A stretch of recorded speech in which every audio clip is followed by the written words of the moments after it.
Hello everyone. අද දවසේදී මම ඔයාලට කියලා දෙන්නේ ඔයාලා දැනගන්නම ඕන පාඩමක්.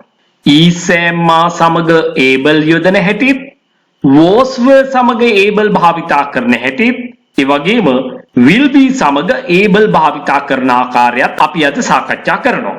මේකේ නැතාර්ථය කොහොමද නිර්මාණය වෙන්නේ කියන දේ සම්බන්ධවත් අපි කතා කරනවා.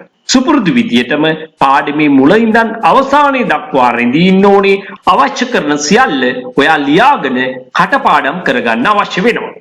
මට එය කළ හැකියි. මට ඒක කරන්න පුළුවන්. I can do it.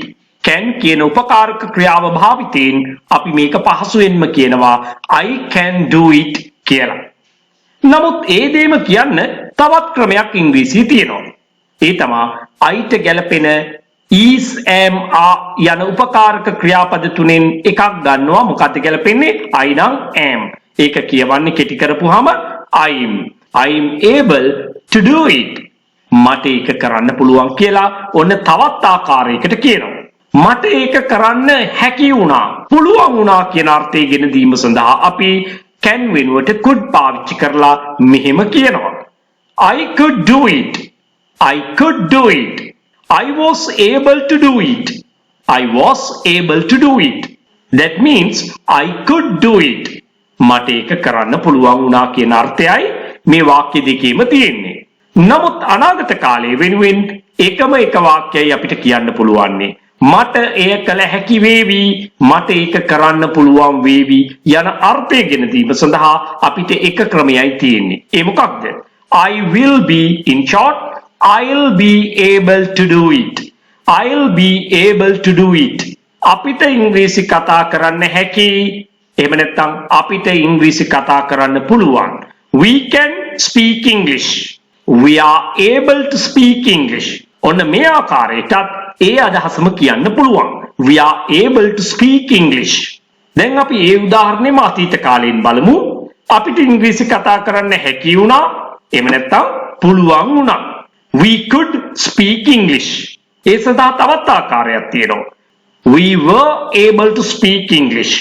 නමුත් අනාගත කාලයේ වෙනුවෙන් සෑම විටම තියෙන එක ක්‍රමයයි. අපිට ඉංග්‍රීසි කතා කරන්න හැකි වේවි, පුළුවන් වේවි. We'll be able to speak English. We'll be able to speak English. අපිට ඉංග්‍රීසි කතා කරන්න හැකි වේවි, පුළුවන් වේවි. ඔබට වේගයෙන් දුවන්න හැකි. ඔබට වේගයෙන් දුවන්න පුළුවන්. You can run fast. එහෙම නැත්නම් අපි කියනවා you are able to run fast. You could run fast. ඔයාට වේගයෙන් දුවන්න හැකි වුණා, පුළුවන් වුණා. We can say the same as you were able to run fast. You were able to run fast. But in the future form, there's only one way. You will be, in short, you will be able to run fast. You will be able to run fast.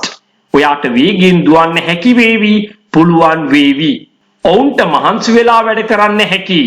ඔවුන්ට මහන්සි වෙලා වැඩ කරන්න පුළුවන්. They can work hard.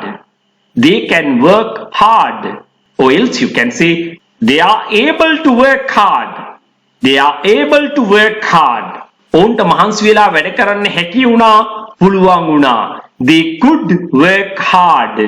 They could work hard. Or else you can say they were able to work hard. But in the future form, there's only one way. එක ක්‍රමයයි තියෙන්නේ අනාගත කාලයේ සඳහා. ඔවුන්ට මහන්සි වෙලා වැඩ කරන්න හැකි වේවි, පුළුවන් වේවි. They'll be able to work hard.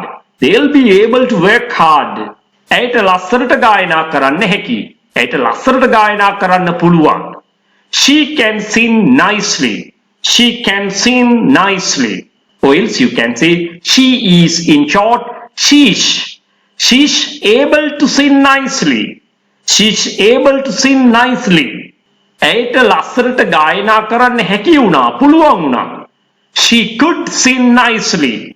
She was able to sing nicely. She could sing nicely. Or else you can say she was able to sing nicely. ඇයට ලස්සනට ගායනා කරන්න හැකි වේවි, පුළුවන් වේවි.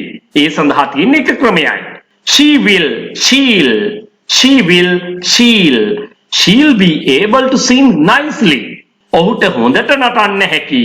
ඔහුට හොඳට නටන්න පුළුවන්. He can dance well. He can dance well. He is able to. He is, in short we say he is. He is able to dance well. He is able to dance well.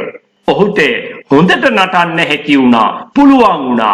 He could dance well. Or else you can say he was able to dance well. ඔහුට හොඳට නටන්න හැකි වේවි.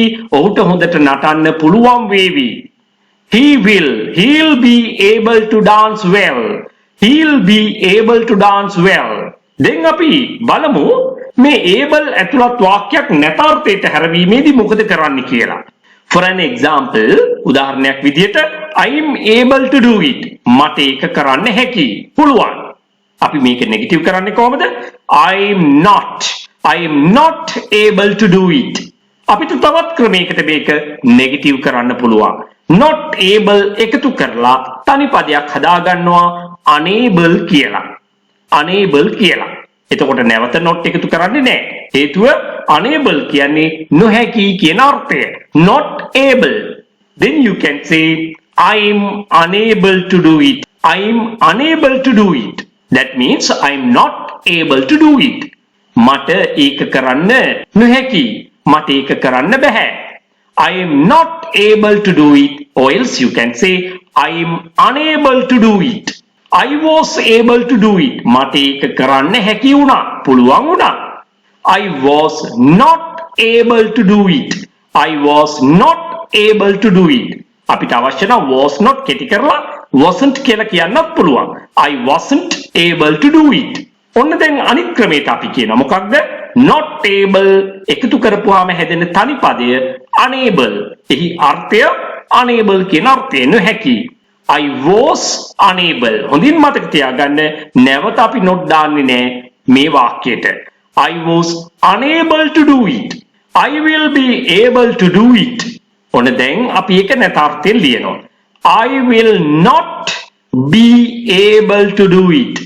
I will not be able to do it. අපිට කෙටි ක්‍රම කිහිපයක්ම තියෙනවා. I will කෙටි කරලා කියනවා I'll not be able to do it. I'll not be able to do it. එහෙම නැත්නම් will not එකතු කරලා කෙටි කරනවා. කොහොමද? will not want. මම කෙටි යෙදුම් සම්බන්ධව පස්සේ දවසකදී කතා කරන්නම්. එහෙම නැත්නම් ඔයාට පුළුවන් මගේ ප්‍රධාන channel එකට ගිහිල්ලා සමන්යාපා YouTube channel එකේදී මේ සම්බන්ධව කතා කරලා තියෙනවා. I will not, I won't be able to do it. I won't be able to do it. ඔන්න එහෙනම් ක්‍රම ගණනාවකින් ඒ විදිහට නැතාර්ථය හදා ගන්නවා. දැන් ඔයාට ඒක මෙහෙමත් කියන්න පුළුවන්. not able එකතු කරලා unable නිර්මාණය කර ගන්නවා. not able එකතු කිරීමෙන් unable නිර්මාණය කරගෙන මෙහෙමත් කියන්න පුළුවන්. I will be unable to do it. I will be unable to do it. මෙන්න මේ විදිහට ඔයා අනිත් කතෘ පද සමගත් we, you, they, he, she, it වාගේ කතෘ පද සමගත් මෙන්න මේ වාක්‍ය වර්තමාන අතීත සහ අනාගත කාලවලින් කොහොමද නැතාර්ථයට හැරෙන්නේ කියලා ඔයාම හදලා බලන්න. මේ පාඩමේ කියන ආකාරයට මේ සියල්ල ඔයා හොඳින් දෙතුන් වතාවක් අධ්‍යයනය කරන්න. එතකොට මේ ක්‍රමය ඔයාට තේරෙනවා. ඉන්පස්සේ ඔයා ඒ විදිහටම වැඩ කරන්න. එතකොට තමයි මේ පාඩම හොඳටම අවබෝධ වෙන්නේ, මතක හිටින්නේ. අන්න ඒ නිසා ඒ වැඩේ ඔයාට පවරලා අද පාඩමින් මම සමුගන්නවා යලිත් ඉක්මනින්ම මේ වාගේ වටිනා පාඩමකින් ඔයාව හමු වීමේ බලාපොරොත්තුවෙන්. ඔයා තාමත් මගේ channel එක බලන්නේ subscribe කරලා නෙවෙයි නම් subscribe කරන්නත්, like කරන්න, comment කරන්න අමතක කරන්න එපා. ඒ වගේම මේ වීඩියෝවෙන් ඔයාට ප්‍රයෝජනයක් ලැබුණා වගේම තවත් කෙනෙකුට ප්‍රයෝජනයක් ගන්න හිත මිතුරන් අතරේ share කරන්න අමතක කරන්න එපා. So thank you everyone. Goodbye.